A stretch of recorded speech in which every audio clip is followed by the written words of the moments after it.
नमस्कार दोस्तों, मैं हूं एडवोकेट ब्रिजेश यादव।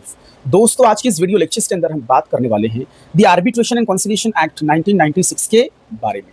दोस्तों, क्या आप एक लोन या फिर क्रेडिट कार्ड्स के डिफॉल्टर हैं और ऐसे में कहीं न कहीं बकाया राशि या फिर जो भी अमाउंट ड्यू या फिर आउटस्टैंडिंग था, उसकी वसूली, उसकी रिकवरी के लिए बैंक या फिर एनबीएफसी ने आपके अगेंस्ट में, आपके खिलाफ में आर्बिट्रेशन की प्रक्रिया या फिर आर्बिट्रेशन की प्रोसीडिंग्स इनिशिएट कर दी दोस्तों, चालू कर दी, स्टार्ट कर दी।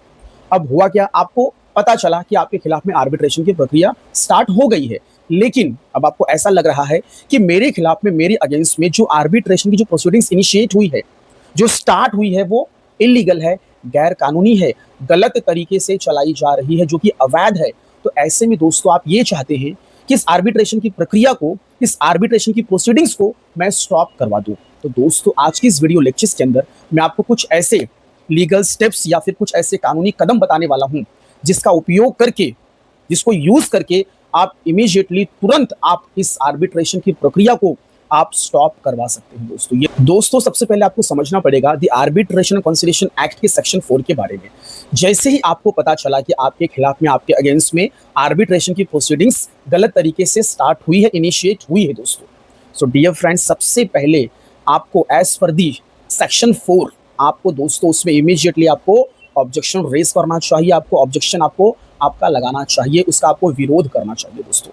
यदि आप इसमें डिले करेंगे, लेट करेंगे, तो सेक्शन 4 के अकॉर्डिंगली दोस्तों आप इस ऑब्जेक्शन के, जो आपका जो एक अधिकार है ऑब्जेक्शन फाइल करने का, इस राइट्स को आप खो देंगे। क्योंकि सेक्शन 4 ये कहता है कि यदि आपने समय पर आपके विरोध, आपके ऑब्जेक्शन को यदि आपने फाइल नहीं किया, तो फिर आगे चलकर आपके ऑब्जेक्शंस को एक्सेप्ट नहीं किया जाएगा। तो जैसे ही आपको पता चला कि आपके खिलाफ में, आपके अगेंस्ट में आर्बिट्रेशन की प्रक्रिया चालू कर दी गई है, इनिशिएट कर दी गई दोस्तों, तो तुरंत इमीडिएटली, इंस्टेंटली आपको उस आर्बिट्रेशन की प्रक्रिया में आपको आपका ऑब्जेक्शन, आपको आपका विरोध फाइल करना चाहिए, आपको लगाना चाहिए दोस्तों। अब हम बात कर लेंगे कि किस ग्राउंड के बेसिस पर, जो कि लीगली एनफोर्सिएबल है, ऐसे ग्राउंड्स में आपको बताने जा रहा हूं, जो कि the arbitration and conciliation act 1996 के अंदर धाराओं में, सेक्शंस में बताया गया है दोस्तों। उन ग्राउंड्स का उपयोग करके आप अपनी इस आर्बिट्रेशन की प्रक्रिया को स्टॉप और तुरंत इमीडिएटली आप बंद करवा सकते हैं। सो दोस्तों, अब हम उस ग्राउंड्स, उस ऑब्जेक्शंस की बात करने जा रहे हैं, जो कि लीगली तौर पर वैलिड है as per the arbitration act. दोस्तों, सबसे पहला सेक्शन 11 की मैं बात करने जा रहा हूं। सेक्शन 11 में बात हो रही है दोस्तों अपॉइंटमेंट ऑफ आर्बिट्रेटर। जैसे ही आपको पता चला कि आपके खिलाफ आर्बिट्रेशन की प्रक्रिया चालू कर दी गई है, तो दोस्तों सेक्शन 11 ये कहता है कि आर्बिट्रेटर, जो थर्ड पर्सन जो अपॉइंट होगा, जो लोन बोरोवर और बैंक और एनबीएफसी के बीच का जो डिस्प्यूट है रीपेमेंट को लेकर, जिसको वह शॉर्ट आउट करेगा, रिजॉल्व करेगा एज अ प्रिसाइडिंग ऑफिसर, उस आर्बिट्रेटर का जो सिलेक्शन है, क्या आपके कंसेंट से किया गया था? क्या आपकी सहमति ली गई थी? तो दोस्तों, यदि नहीं ली गई थी, तो सेक्शन 11 का ग्राउंड आप रख कर ये बोल सकते हैं कि इस आर्बिट्रेटर का जो सिलेक्शन है, ये मेरी सहमति के बिना किया गया, मेरे कंसेंट के बिना किया गया। यहाँ पे वन साइडेड, यूनिलैटरल तरीके से एक तरफा आर्बिट्रेटर का सिलेक्शन किया गया है बैंक और एनबीएफसी के द्वारा, मेरी सहमति के बिना। दोस्तों, सेक्शन 11 ये भी कहता है कि यदि आर्बिट्रेटर का सिलेक्शन करने में कोई दिक्कत, समस्या आती है, यदि पार्टी एग्री नहीं हो पा रही है, सहमत नहीं हो पा रही है, तो ऐसे में बैंक या फिर एनबीएफसी को या फिर लोन के बोरोवर को जाना चाहिए हाई कोर्ट या फिर सुप्रीम कोर्ट में। दोस्तों, वहां पे आवेदन लगाइए और वहां पे आप हाई कोर्ट और सुप्रीम कोर्ट के माध्यम से आर्बिट्रेटर का सिलेक्शन करवा के लेकर आइए दोस्तों। तो यदि दोनों पार्टी की सहमति नहीं बैठ पाती है, आर्बिट्रेटर का सिलेक्शन नहीं हो पाता है, तो आर्बिट्रेटर का चुनाव, सिलेक्शन दोस्तों हाई कोर्ट और सुप्रीम कोर्ट करेगा। क्योंकि डियर फ्रेंड्स, अभी रिसेंटली में ऑनरेबल बॉम्बे हाई कोर्ट ने अपने एक जजमेंट और ऑर्डर में कहा था कि आर्बिट्रेटर का सिलेक्शन चुनाव करने के लिए सिर्फ 2 ही मेथड हैं। एक तो दोनों पार्टी की सहमति होनी चाहिए, या फिर इसके लिए आपको जाना होगा आपके कंसर्न संबंधित हाई कोर्ट में दोस्तों, या फिर आपका जो भी सुप्रीम कोर्ट है वहां पर। ये 2 ही मोड और मेथड बताए हैं। सो दोस्तों, सेक्शन 11 क्लियर कट कहता है कि दोनों पार्टी की सहमति बननी चाहिए। यदि नहीं है, तो आप सेक्शन 11 के बेस पर आप दोस्तों ऑब्जेक्शन रेज और फाइल कर सकते हैं। दोस्तों, एक अगला सेक्शन है, एक अगला कानून है दोस्तों, सेक्शन 12। डियर फ्रेंड्स, सेक्शन 12 ये कहता है कि यदि जो प्रिसाइडिंग, जो आर्बिट्रेटर है, यदि वो इम्पार्शियल है दोस्तों, निष्पक्ष है, तो अच्छी बात है। अगर वो न्यूट्रल है तो अच्छी बात है, लेकिन अगर वो इम्पार्शियल नहीं है, वो न्यूट्रल नहीं है, वो वन साइडेड है, उसका झुकाव एक तरफ है और वह प्रिसाइडिंग जो आर्बिट्रेटर है, यदि वो बैंक और एनबीएफसी के फेवर में काम करता है, उनके सिर्फ पक्ष को सुनता है और वहां पे वो दोस्तों वो पार्शल है, वो न्यूट्रल नहीं है, वो सिर्फ वन साइडेड वर्क कर रहा है, वन साइडेड काम कर रहा है, सिर्फ एक पक्ष को सुन रहा है दोस्तों। तो यदि दोस्तों ऐसा कुछ चल रहा है तो सेक्शन 12 का उपयोग करके दोस्तों सेक्शन 12 का आप बेस रखकर इस धारा के आधार पर दोस्तों आप ऑब्जेक्शन फाइल करके आप बहुत ही आसानी से आर्बिट्रेशन की प्रक्रिया को आप स्टॉप करवा सकते हैं दोस्तों। Dear friends, as per the section 12 जो आर्बिट्रेटर है दोस्तों वो बायस नहीं होना चाहिए, वो वन साइडेड नहीं होना चाहिए दोस्तों, वो हमेशा इंडिपेंडेंट होना चाहिए, वो उसका झुकाव एक तरफ नहीं होना चाहिए, वो स्वतंत्र होना चाहिए, इंडिपेंडेंट होना चाहिए दोस्तों, और वो बायस नहीं होना चाहिए। इस बात को नोट करिए। अगर ये सब कुछ दिखाई दे रहा है तो आप तुरंत इमीडिएटली इस सेक्शन का उपयोग करके आप ऑब्जेक्शन फाइल कर सकते हैं दोस्तों। तो सेक्शन 11 का उपयोग करिए, सेक्शन 12 का उपयोग करिए दोस्तों। एक अगला ग्राउंड मैं आपको बताने चाह रहा हूं जिसके बेसिस पर आप ऑब्जेक्शन रेज कर सकते हैं दोस्तों। सेक्शन 21 आर्बिट्रेशन कॉन्सिलिएशन एक्ट 1996 का सेक्शन 21।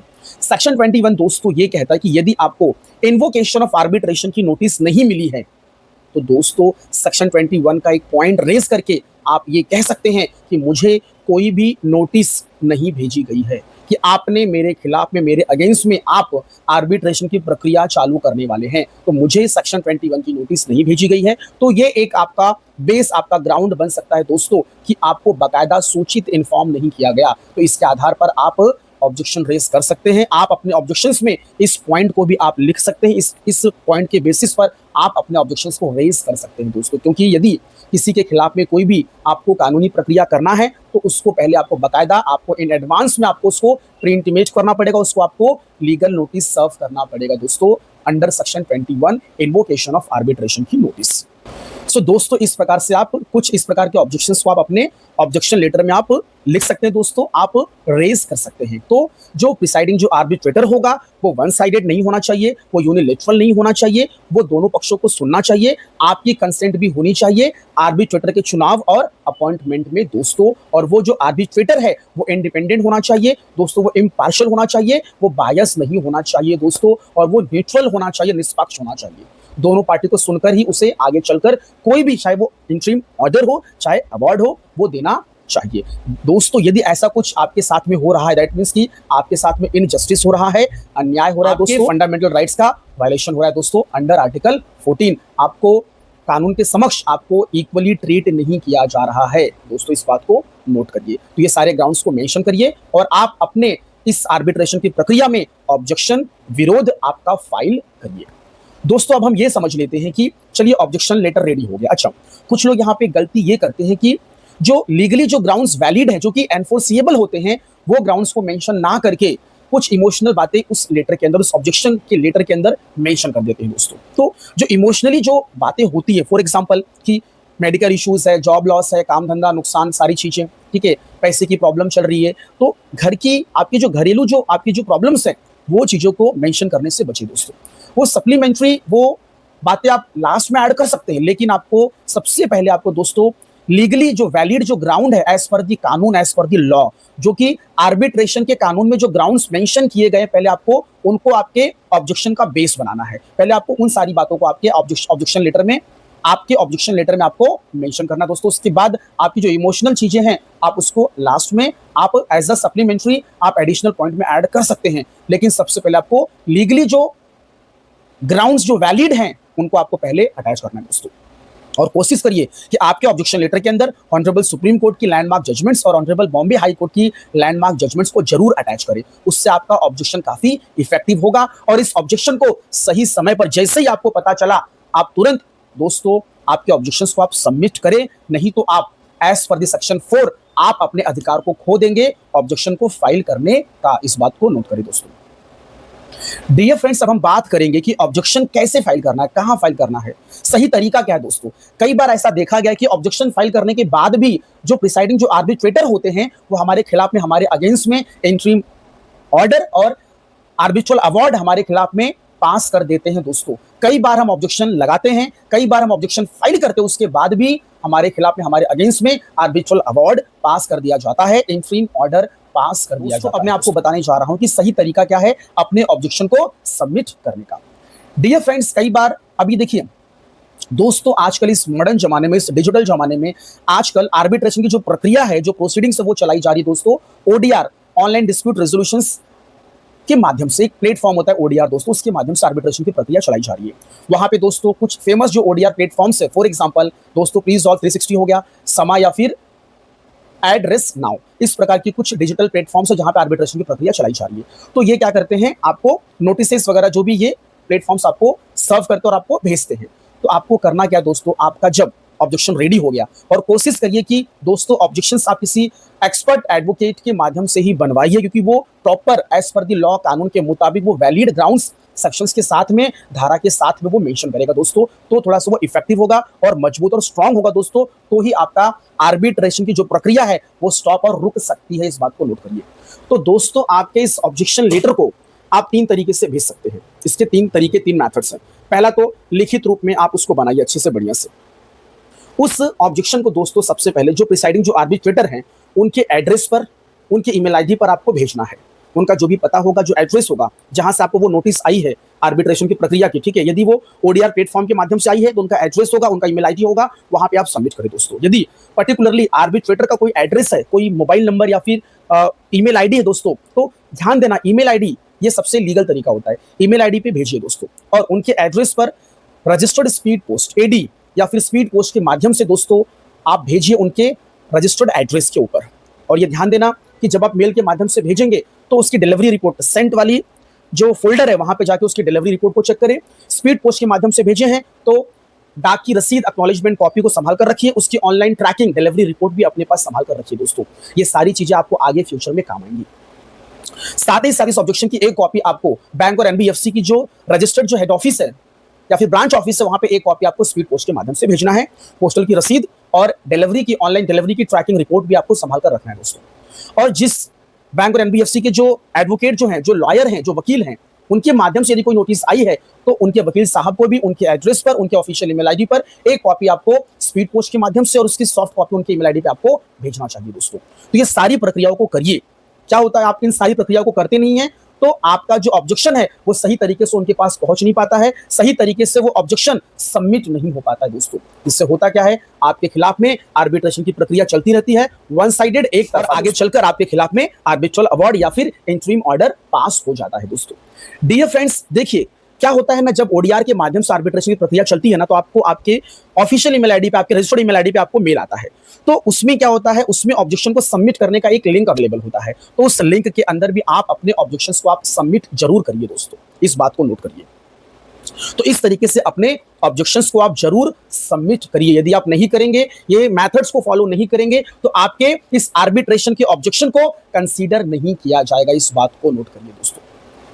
डियर फ्रेंड्स, कई बार ये आर्बिट्रेटर अपने जुरिस्डिक्शन, अपने क्षेत्राधिकार से बाहर जाकर भी ये दोस्तों आर्बिट्रेशन की प्रोसीडिंग्स को इनिशिएट करते हैं, कंडक्ट करते हैं और चलाते हैं। तो इसके खिलाफ में भी आप ऑब्जेक्शन रेज कर सकते हैं under section 16 of the arbitration and conciliation act 1990। यदि आपका ऑब्जेक्शन फाइल करने का तरीका सही होगा, बढ़िया होगा, ठीक है, वैलिड होगा और उनके रिकॉर्ड में जाएगा और आपके पास भी एक एविडेंस रहेगा, एक सबूत रहेगा, जैसे डाक की रसीद हो गई, डिलीवरी रिपोर्ट हुआ, ऑनलाइन ट्रैकिंग रिपोर्ट हो गया, ठीक है, ईमेल के माध्यम से सेंड किया था तो सेंट में वहां पे फोल्डर में जाके सेंट की एक डिलीवरी जो रिपोर्ट है वो निकाल लीजिए। ये सब दस्तावेज संभाल कर रखिए दोस्तों। कल को इन फ्यूचर यदि बैंक या फिर एनबीएफसी या फिर जो भी प्रिसाइडिंग जो आर्बिट्रेटर हैं, यदि ये आगे चलकर आपके खिलाफ में, आपके अगेंस्ट में कोई आर्बिट्रल अवार्ड यदि पारित या फिर पास कर देते हैं दोस्तों, तो आपके लिए एक प्लस पॉइंट ये होगा कि जितने भी आपने एविडेंस, दस्तावेज, आपने सबूत बनाकर रखे थे कि आपने आपके ऑब्जेक्शन को आपने प्रिसाइडिंग आर्बिट्रेटर के पास, बैंक के पास, बैंक के वकील के पास सबमिट किए थे, उसका सबूत, उसका एविडेंस आपके पास रहेगा।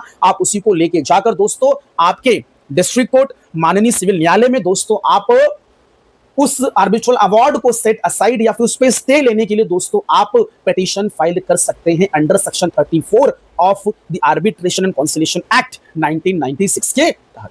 तो आप उस आर्बिट्रल अवार्ड को, जो आपके खिलाफ में वन साइडेड एक्स पार्टे हुआ था, एक तरफा हुआ था दोस्तों, आप उसको चैलेंज कर सकते हैं, आप उस पे स्टे ले सकते हैं, आप उसको सेट असाइड भी करवा सकते हैं अंडर सेक्शन 34 में, लेकिन आपके पास कोई ग्राउंड, कोई बेस होना चाहिए दोस्तों। तो डियर फ्रेंड, इसीलिए हम कहते हैं ना कि अगर कभी भी आर्बिट्रेशन की प्रक्रिया आपके खिलाफ में चलाई जा रही है जो कि गैर कानूनी है, इलीगल है, इनवैलिड तरीके से चलाई जा रही है, तो उसके खिलाफ में, उसके विरोध में आपको ऑब्जेक्शन फाइल करना चाहिए, वो भी लीगल ग्राउंड्स, जो आपके कानूनी जो आपके पॉइंट है उसको रख कर दोस्तों, और ऑनरेबल सुप्रीम कोर्ट और ऑनरेबल बॉम्बे हाई कोर्ट की लैंडमार्क जजमेंट को कनेक्ट करते हुए, और कोशिश करिए कि अपने इस सारे ग्राउंड्स को, सारे ऑब्जेक्शंस को किसी एक्सपर्ट लॉयर के माध्यम से ही बनवाइए दोस्तों। यदि आप कानून के जानकार हैं, यदि आप लीगली प्रॉपर एकदम एक्सपर्ट हैं, तो आप खुद भी बनाकर भेज सकते हैं, और उस ऑब्जेक्शन लेटर पर आपके बाकायदा हस्ताक्षर भी आप जरूर करिए दोस्तों। यदि आपको कोई भी आर्बिट्रेशन की हियरिंग्स की कोई लिंक आती, कोई डेट आता है दोस्तों, तो आप उस हियरिंग्स को भी ज्वाइन कर सकते हैं, और आप अपने इस ऑब्जेक्शन को बाकायदा इन एडवांस में तैयार करके आप उसको, उस हियरिंग्स को अटेंड करके आप उसको देख देख के आपके ग्राउंड्स को भी आप रख सकते हैं दोस्तों। आपके पास दोनों ऑप्शन है, तो आप ऑफलाइन तरीके से, ऑनलाइन तरीके से दोनों ऑप्शंस को आप यूज कर सकते हैं। लेकिन अगर आप ये सारी चीजें नहीं करेंगे तो आपके खिलाफ में ही दोस्तों आर्बिट्रल अवार्ड पास होगा। यदि आप लेट करेंगे ऑब्जेक्शन फाइल करने में, तो एज पर द सेक्शन 4 आप अपने अधिकार को खो देंगे दोस्तों ऑब्जेक्शन फाइल करने का। इसीलिए बैंक और एनबीएफसी, आप ऑब्जेक्शन लेट फाइल करते हैं, इसीलिए वो आपके खिलाफ में आर्बिट्रेशन की प्रक्रिया कंटिन्यू रखते हैं, चलाते रहते हैं, और बाद में आपके खिलाफ आर्बिट्रल अवार्ड पास कर देते हैं दोस्तों। तो इस प्रकार से मेरा ये लेक्चर यहीं पे समाप्त हुआ। आप लोगों ने इतना समय दिया, आप लोगों का बहुत बहुत धन्यवाद दोस्तों। यदि आपको मेरा ये वीडियो अच्छा लगा हो, पसंद आया हो, तो मेरे इस वीडियो चैनल्स को आप दोस्तों सब्सक्राइब करें, इस वीडियो को लाइक करें, और अपने दोस्तों के साथ में शेयर जरूर करें। मेरा एक लीगल हेल्पलाइन नंबर दिया है दोस्तों वीडियो के डिस्प्ले पे, आप उस लीगल हेल्पलाइन नंबर पे कॉल कर सकते हैं। अपनी दिक्कत समस्याओं को आप मुझे साझा और शेयर कर सकते हैं दोस्तों। मैं आपकी पूरी मदद करने की कोशिश करूंगा। Thank you so much. जय हिंद, जय भारत।